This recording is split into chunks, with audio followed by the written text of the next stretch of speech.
Hello, everyone. Uh, for those who read out carefully my last announcement, I titled is the case number one. Hereby, I'm giving my very first observations related to the first 28 days and the exchanged four notices letters between contractor and engineer.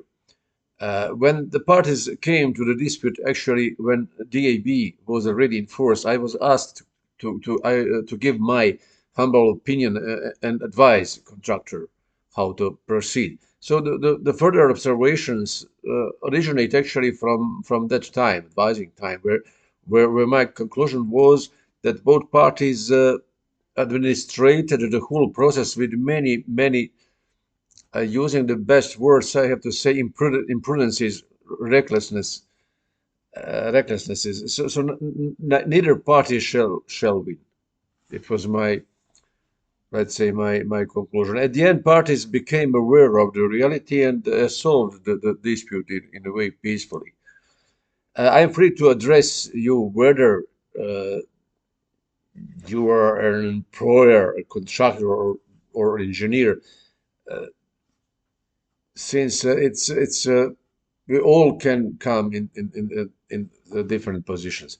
You are also you are also free to address me and give your opinions, remarks, comments, objections, whatever you think about my announcement and my analysis. I just want to share this with you since I find conversation is the best way to learn FIDIC, first of all, FIDIC itself, but also at the same time to learn English language, better speak, better write, and better understand it.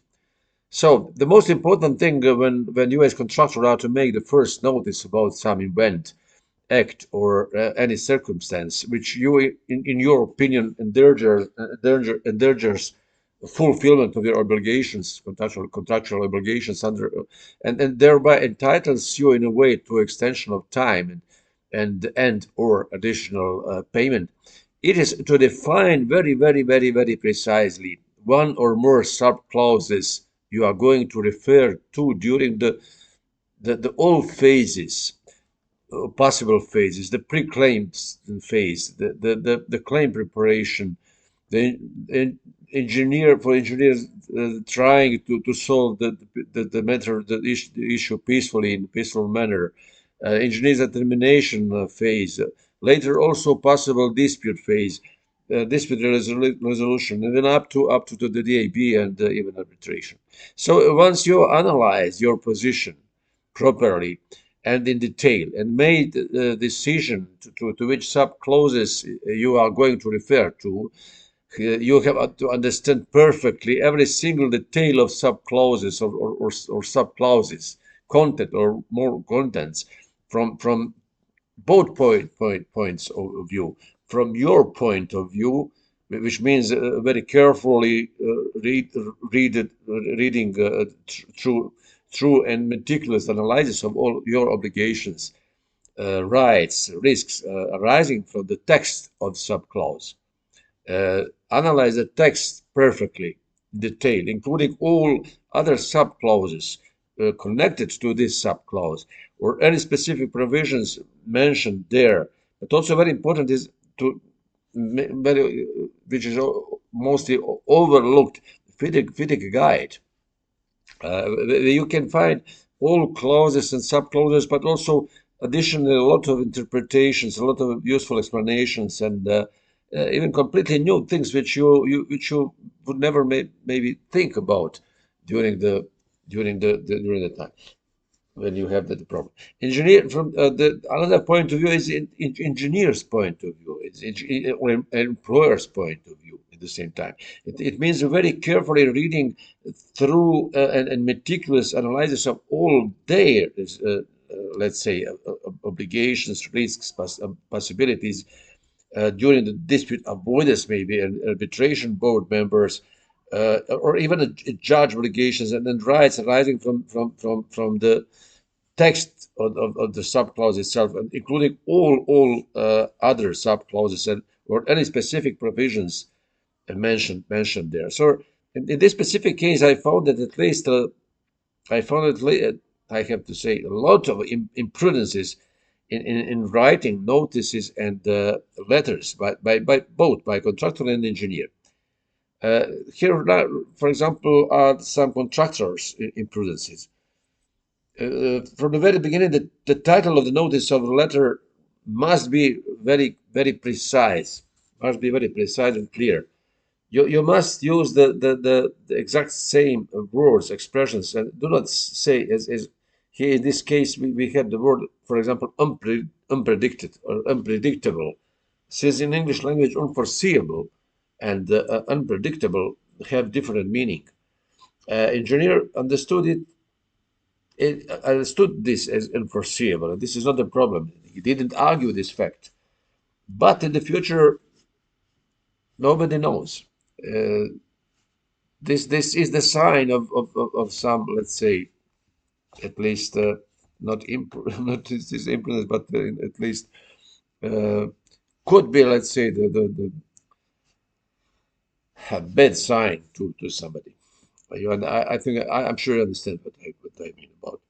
A contractor in the first notice relays on the subclause 1412, but in the very next letter, on day 22nd, he writes that he or she was also thinking on the subclauses 1.8, I think 1.5, 13.1, etc., etc., etc.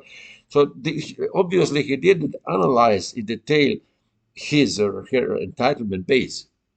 And there is in the FIDIC guides is very there is a very precise and given entitlement list where everyone can find the entitlement, the clause, sub clause, and entitlement for extension of time for financial compensations, etc., profit, etc.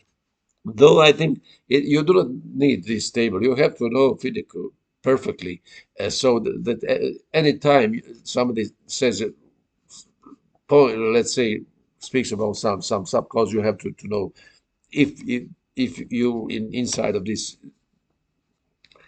have the entitlement to ask for your specific rights.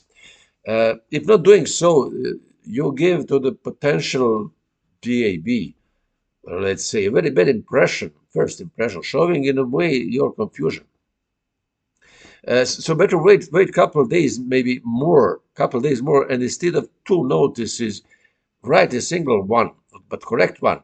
Or if you are really sure about your rights, just write for the beginning one letter, let's say, one notice saying politely that you are obliged, let's say, to act in accordance with, for example, subclause 21, to submit this notice and give there all details which arise from the relevant subclause. You have time enough, and wait. My suggestion is always to wait for investigation results, for site meetings, for site visits. Listen carefully what the other parties are going to say, what the engineer is going to say, what the employer's personnel maybe is going to say. Listen here also what your colleagues are saying, and just think about. In this particular case, contractor decided to claim unforeseeable conditions, but in the very first notice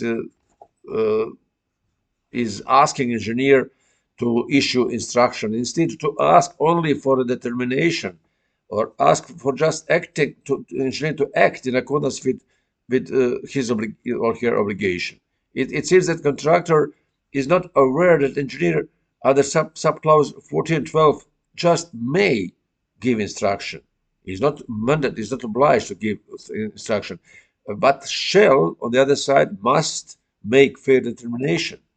Doesn't matter if he, she works partially, completely on behalf of the employer, but in the FIDIC 1999, so absolutely can be so. So try to describe the problem as clear as possible. For me here, it was very confused, saying that during the removal of some overground material, she founded an underground structure which was connected with some superstructure which was laid onto this unforeseeable, unpredictable substructure. For engineer situation was obviously very clear, but from anyone else who for the first time see that and reads that, it makes it makes a big confusion, and it reads really the hearing really the explanation. Okay, he could find the understand it better through the next letters, but this is better to write properly from the very beginning. So write very precisely and give, for example, give the exact number and short description of the item. Don't make it secret. It's impossible to make it to keep it secret. In this particular case, from the very first day, contractor was only it was only clear that removal of some overground layer was part of contracted work, nothing else. But what about connection between this encountered substructure and this superstructure? So if I'm a DAB member, and from the second and third letter, I could understand what actually contractors claims from technical point of view. But at the same time, I'm now confused with uh, another let's say remarks and another claims and arguments from the contractor related to the other sub clauses. And so try to avoid confusion. Be very precise. Do not try too much also. For example, the contractor mentioned in this first letter that she and had to make entry into the construction diary. But you see, since the construction diary is a document, is official governing law, is prescribed such documents, is this document which is maintained on a daily basis. Contractor practically announced the exact date when he became or she became aware of this of the situation. He wrote. He is even informing engineer about this date. So when the engineer later used this for in one of his letters or notice. I don't know. I always suggest contractors to be very open, transparent, aware of this of this of these days, since in another or other ways, sooner or later, it will become known to everyone. So do not run away of the facts you cannot change. Estimate your risk about it. My proposal is to write the exact day, exact location, exact time, exact item, describe exactly what is unforeseeable, etc., etc. Be very precise. Uh, Immediately when faced not only 4012 situation, but any other event endangering your programming, entitling you to EOT or financial compensation, and at the very same day, start with recording everything, but everything which is necessary for your future possible delay analysis and quantum. My experience shows that mostly parties, particularly contractors, subcontractors, overlook this. Though at the end, everyone will, after a certain time, will ask for program, will ask for delay analysis, will ask for quantum, etc. And if you read my first announcement, we will come in the next days to this issue. You will see how important is that. So if you do not have a perfect administrated and maintained program of works, for example, you didn't go to do it. It happens very often because it requires the very expensive engineers and time also. If you do not make perfect updates, recoveries, if you do not make the perfect monthly reports, and you cannot substantiate anytime everything, then be very careful about saying that something disrupted your program, your works, next items, etc., etc. Be very carefully, and just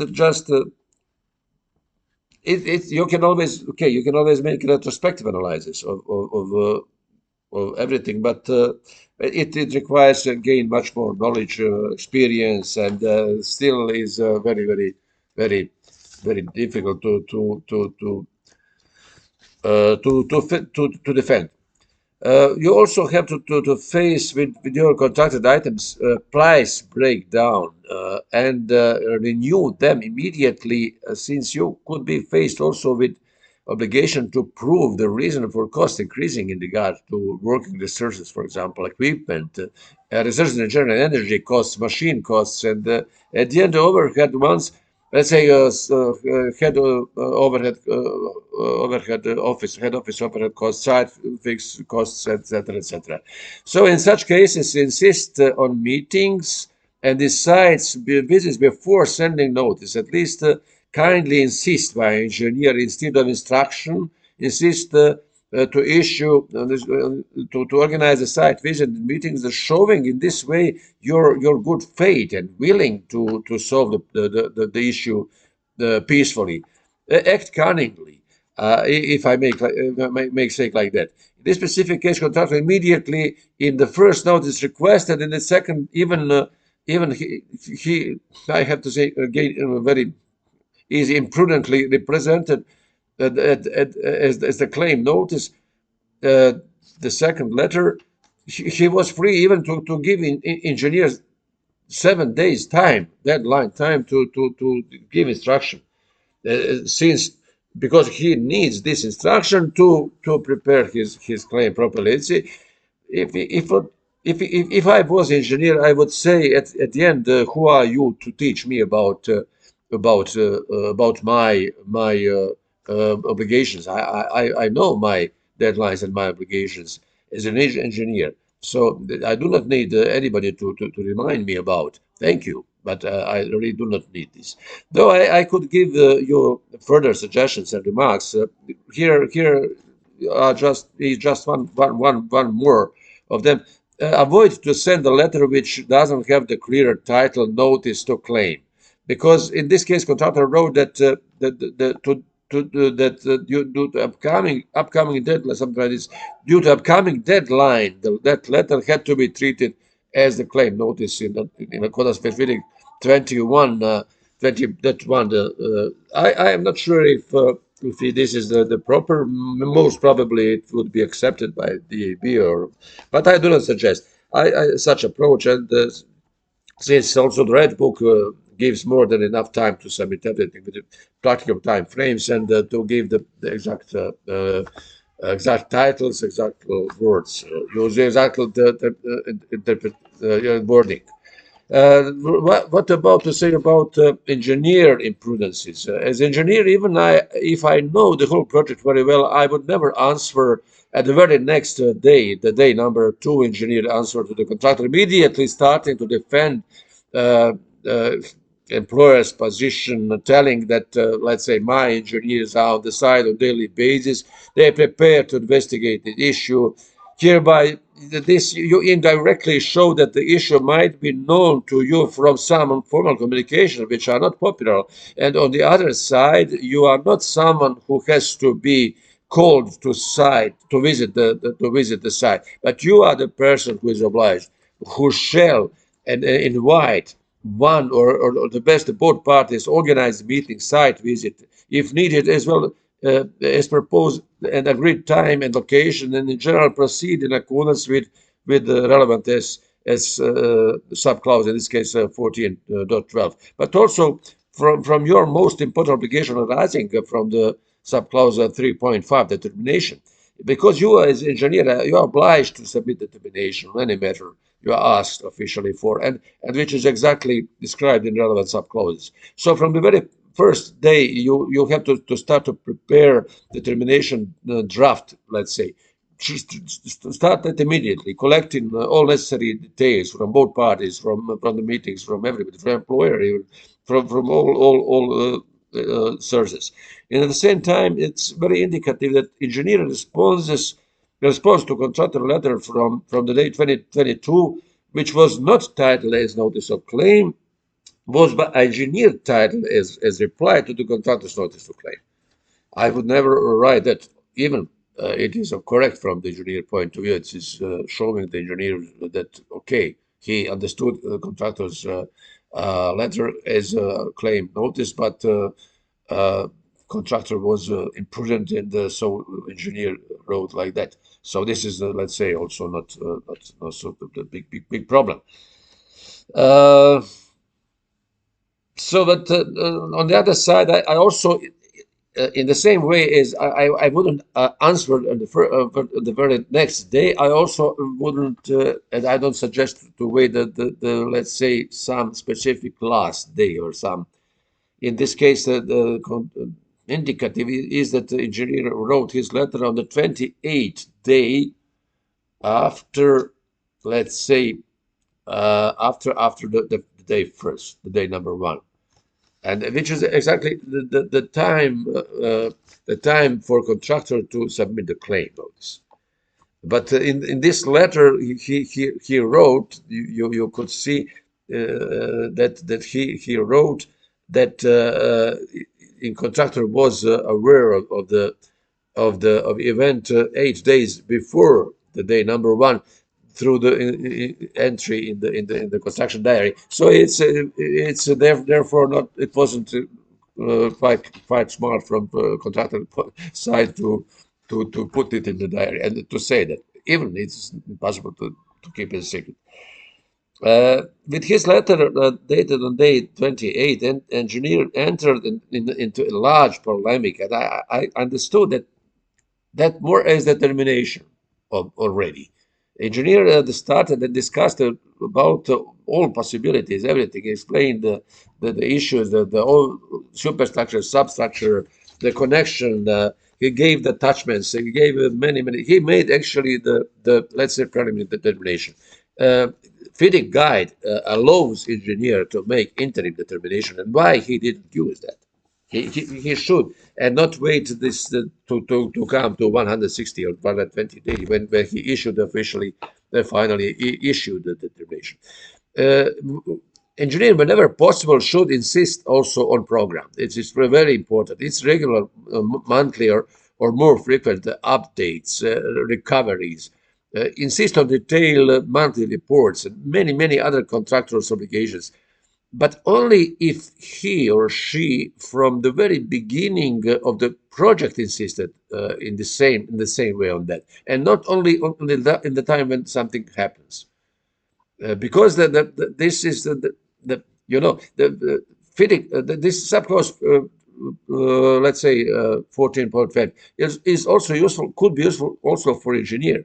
You remember the second part of that. Engineer also could use this to reduce some other prices. Maybe, for example, we had some excavation there. Okay, you had to make this excavation of this substructure, which even was unforeseeable. But on the other way, you had under that, for example, from technical point of view, normally you shouldn't have some rock or something, but under this substructure you should have some quality material which is easier to remove.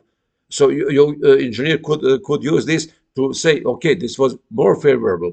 Tell me, give me your let's say your price breakdown about the excavation item, and to try to okay, he can use that, but if he's successful, I don't know. But remember that also, and be careful about it. And also the same is about program. This is the boat.